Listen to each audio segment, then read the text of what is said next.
weak acid and strong base titration curve. For example, the titration of 25 ml of 0.1 molar ethanoic acid with 0.1 molar sodium hydroxide.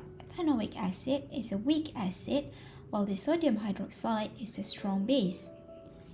First, in order to plot the titration curve, we have to calculate the points for plotting the titration curve. First, we start with the initial pH, means before adding any base, means before start the titration.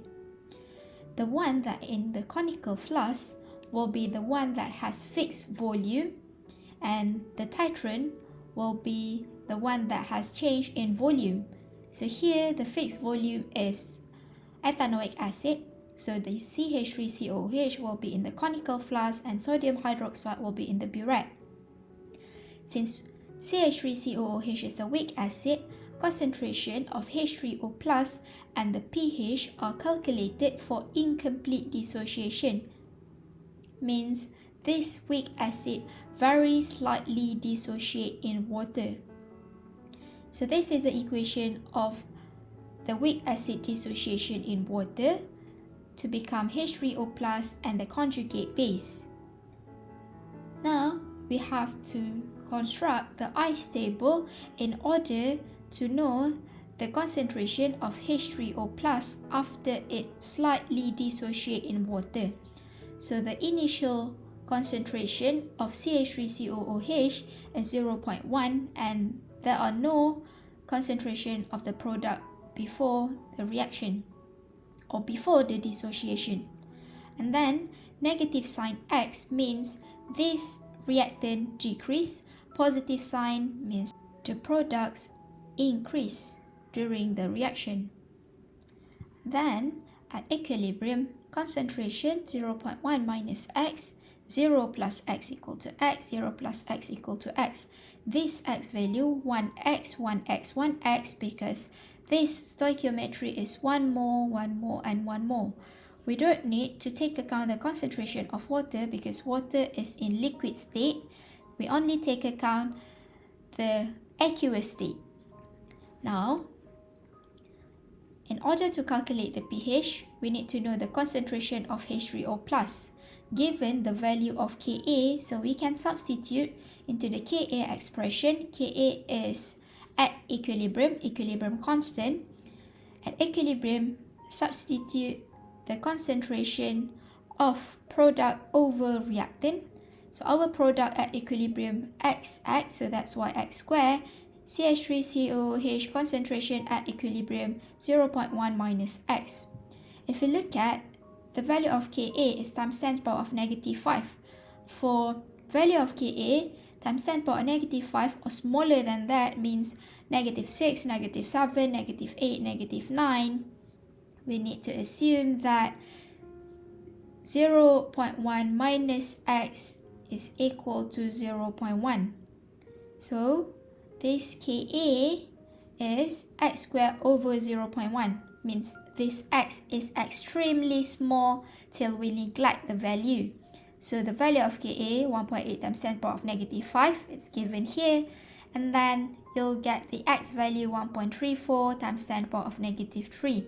This X is the concentration of CH3CO minus, H3O plus, and you can substitute the X value to get the concentration of weak acid at equilibrium. But we need to calculate the pH, so we only need this concentration of H3O plus because pH is equal negative log H3O plus. So our H3O plus is X. X is 1.34 times 10 to the power of negative 3. So negative log that value, you'll get the pH 2.82. At volume of sodium hydroxide 0, means before adding any base means the sodium hydroxide volume is 0, the pH is 2.82. This pH is higher value than the strong acid. We are using weak acid. This pH is higher than strong acid for the same concentration because strong acid has lower pH. Second, calculate the pH after adding 5 ml of sodium hydroxide. So now, when we add the sodium hydroxide into the conical flask that consists of weak acid solution, neutralization reaction will occur. So in order to determine the pH after we add the 5 ml of sodium hydroxide, we need to take account the neutralization reaction and the pH of the buffer pair. This is the buffer pair, weak acid and its conjugate base. First, calculate the number of mole for COOH and OH minus, or we want to calculate how many mole of CH3COOH reacts with the sodium hydroxide. So now here, 0.0025, this is the number of mole because you cannot compare the molarity between weak acid and strong base. We compare between the number of mole. So this is 1 mole reacts with 1 mole sodium hydroxide, or you can write hydroxide ion. So the same number of mole reacts. So here, if 1 mole react with 1 mole, now initially we don't have 1 mole of CH3COOH. We only have, to get the number of mole, you have the molarity, you have the volume, and then to get the number of mole, the molarity times the volume, you will get 0.0025. And then for sodium hydroxide, number of mole, the molarity and the volume, 5 ml, molarity 0.1, volume 5 ml, you will get the number of mole 0.0005 mole. So initially you have these two amount number of mole, no product initially. Ignore water because water is in liquid form. And then this hydroxide is the limiting reactant. It has smaller number of mole.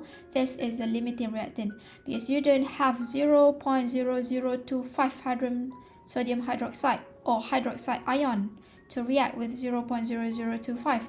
We only have 0.0005 mole of sodium hydroxide. That number of mole will react with CH3COOH. So when these two number of mole reacts together, it will decrease. The number of mole will decrease, so negative sign, and there is a production of the product conjugate base, 0.0005 mole.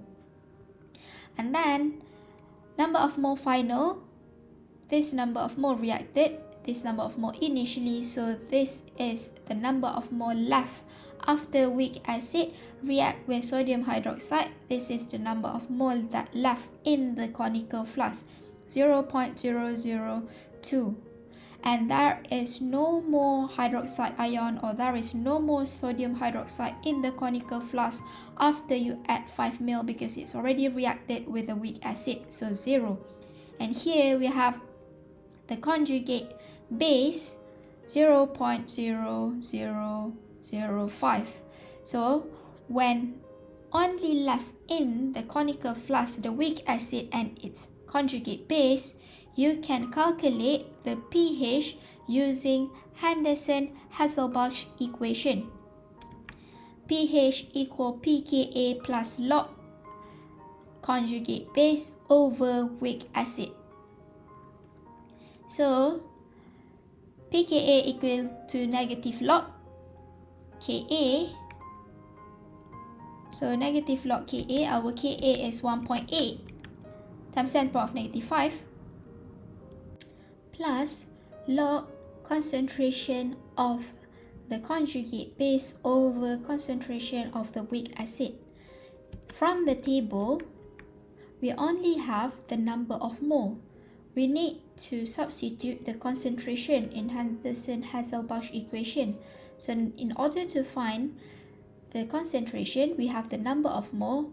We need to divide by the volume. The volume is volume of solution. So in that conical flask now, we have 25 ml of acid plus 5 ml of base. So the volume of solution is 30.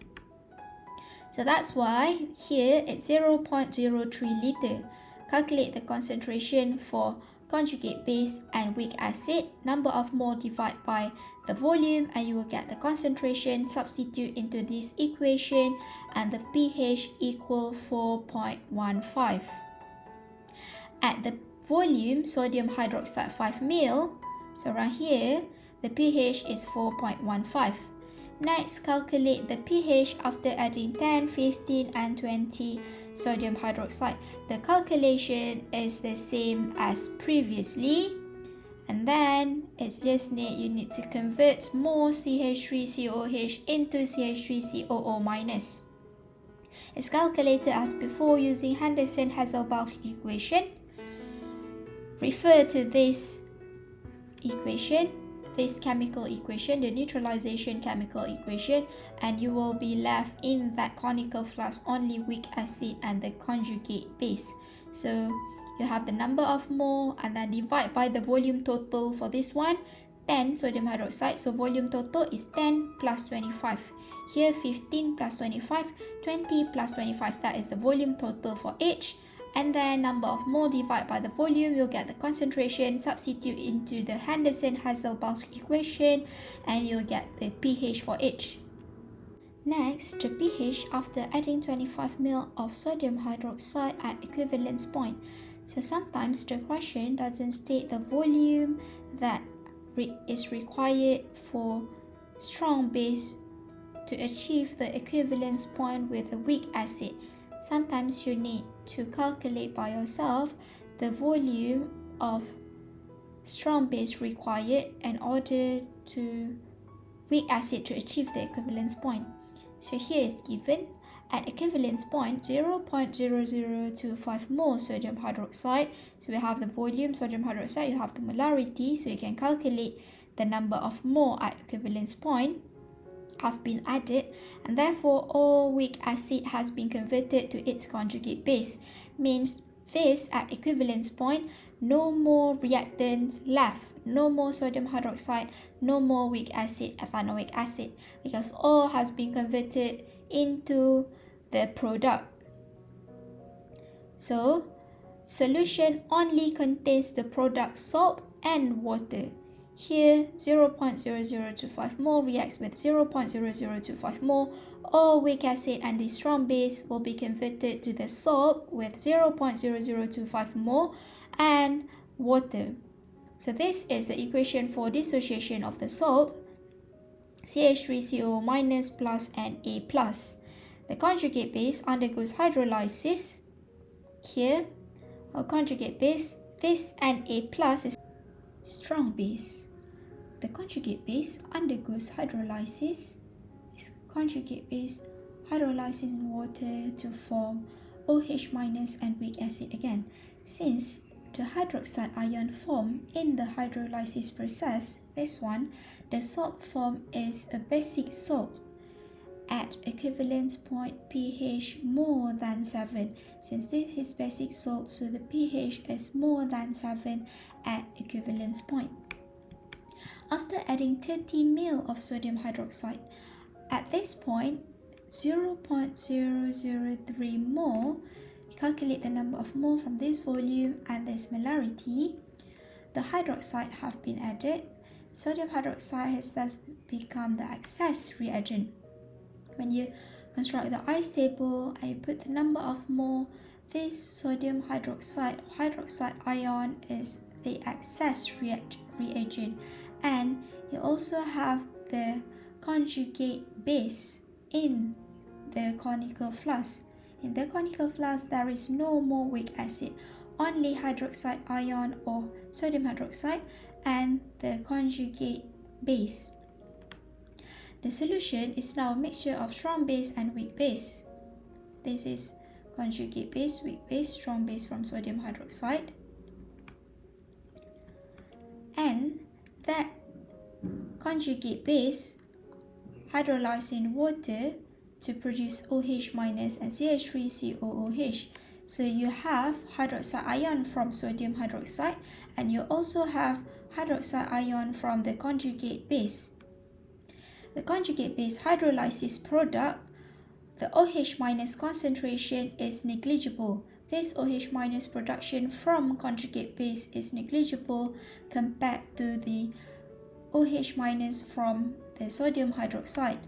Thus, the pH is determined by the concentration of OH minus from the excess sodium hydroxide. So we only take account this number of mole of OH minus to calculate the pH. So total volume, 30 ml plus 25 ml, 55 ml, so 0.55 liter. Number of mole of hydroxide ion divided by that volume, you'll get the concentration of 0.0091. So when we have the concentration of OH minus, we can calculate the pOH. And then from the value of pOH, we can calculate the pH. 14 minus 2.4, it's 11.96. And you can plot the point at the volume 30 ml sodium hydroxide, pH is 11.96. Next, you add more, 35, 40, 50 sodium hydroxide. Calculate as the one that you did here. Excess sodium hydroxide, same calculation, and you'll get the pH of each 12.22, 12.37, and 12.52. As more sodium hydroxide added, the basicity of solution increases further. The OH minus in the solution is in excess. So the pH is determined by the concentration of OH minus from excess sodium hydroxide. This is the curve. Before the equivalence point, we have the acidic buffer region. If you've noticed here, before the equivalence point, initially, and then here before equivalence point 5 ml, we have the buffer here, concentration that is in the solution in the conical flask is the conjugate base and its weak acid. So this is the buffer solution. So from here and before the equivalence point means at 10, at 15, at 20 ml sodium hydroxide, here is the buffer region because it produces CH3COO minus and CH3COOH. So that's where the buffer region acidic is. It's before the equivalence point. So you can note that here is the acidic buffer region. For weak acid, strong base titration curve, before equivalence point, below pH 7, it's buffer region, acidic buffer. And then here label equivalence point at pH more than 7, slightly more than 7, that's no specific, you can predict just slightly more than 7. And then this pH must be below after equivalence point. Now after equivalence point, you only have the base. And here initially, I'll explain one by one. For the weak acid strong base titration curve, initial pH is higher than strong acid because this initial pH is pH for weak acid, so that's why the pH is higher. Between the initial pH before equivalence point, here's equivalence point, before equivalence point, between the initial pH and then a gradually rising portion of a curve called buffer region. Here I've shown you before why this is called buffer region, because in the conical flask it consists of conjugate base and the weak acid.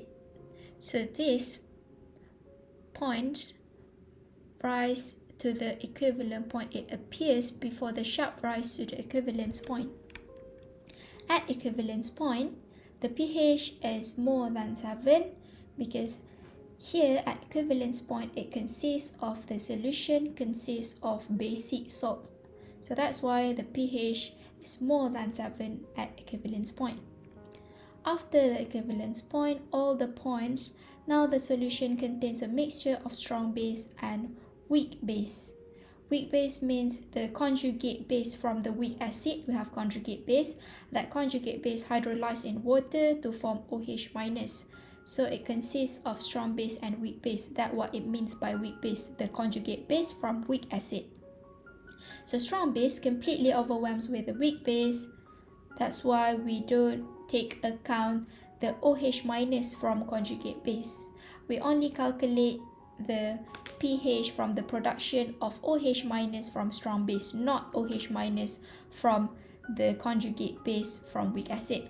So the pH is determined by concentration of OH minus from excess strong base sodium hydroxide. Suitable indicator for weak acid strong base titration. Only phenolphthalein, here only phenolphthalein is a suitable indicator, because we know that the pH for at equivalence point, pH is slightly above 7 for weak acid and strong base. So phenolphthalein is suitable because the pH range is between 8.3 till 10. It changes color on the steep portion curve for phenolphthalein, but not methyl red. Methyl red, the pH range is 4.2 till 6.3. This color changes over a large volume, so this is not a suitable indicator.